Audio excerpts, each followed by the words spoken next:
As you can see, Canada has a new Chief of Defence Staff. There was a 21-gun salute as General Tom Lawson was sworn in today and appointed leader of Canada's armed forces. He takes over from General Walter Natinchuk.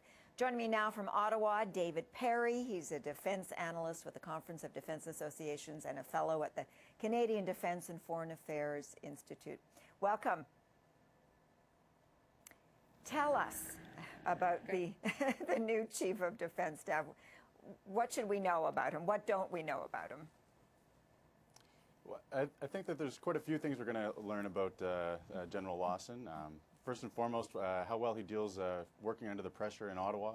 He's been out of the country for a while in NORAD, where he apparently did a very well-received and positively acclaimed job, but he's going to be facing a much different set of challenges now, coming to Ottawa at a time when the Department of Defense is really about to start facing some major challenges, both on the procurement front and delivering things like new fighter aircraft, as well as an entire new fleet of ships for the entire Canadian Navy, but also working to implement a series of pretty steep and significant budget reductions, which is going to be, I would have to think, his first and foremost priority over the next 3 years. Well, let's talk about those budget cuts, and certainly balancing the books will be a key aspect of it, because it's been described as a bare-bones organization now, and the military's ability to be mission-ready, and certainly as it positions itself in terms of winding down in Afghanistan.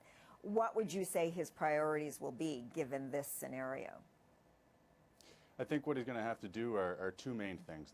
The first is to try and preserve operational outputs as best as he can, so be able to keep some forces that are always ready to do whatever the government asks at any particular time. But I think there's no question that the way that the government has chosen to allocate these spending cuts, the ability of the government to send forces overseas and keep them there in large numbers and particularly for a long period of time is going to be something that's going to take a long time and a significant cash infusion to be able to do again in the near future. Because what this budget cut is doing is really limiting the ability to deploy in an expeditionary capacity. Well, let me ask you this. And at the same time... Yeah, sorry, go ahead. I said at the same time, the other thing he's going to have to do is try and figure out a way that the different aspects of the Canadian forces, the Army, Navy, and the Air Force are able to allocate the resources amongst each other in a way that doesn't lead to kind of bureaucratic infighting and public fights. Well, that's going to be a challenge then. How does he do that? I mean, was that something that General Natinchuk was able to do?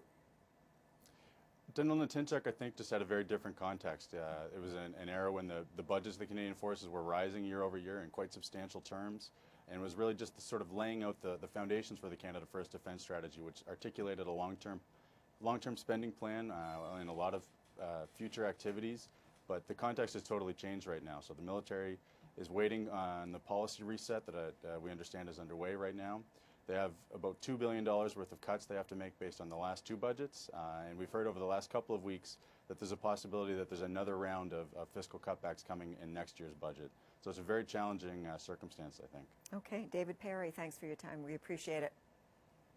Thank you.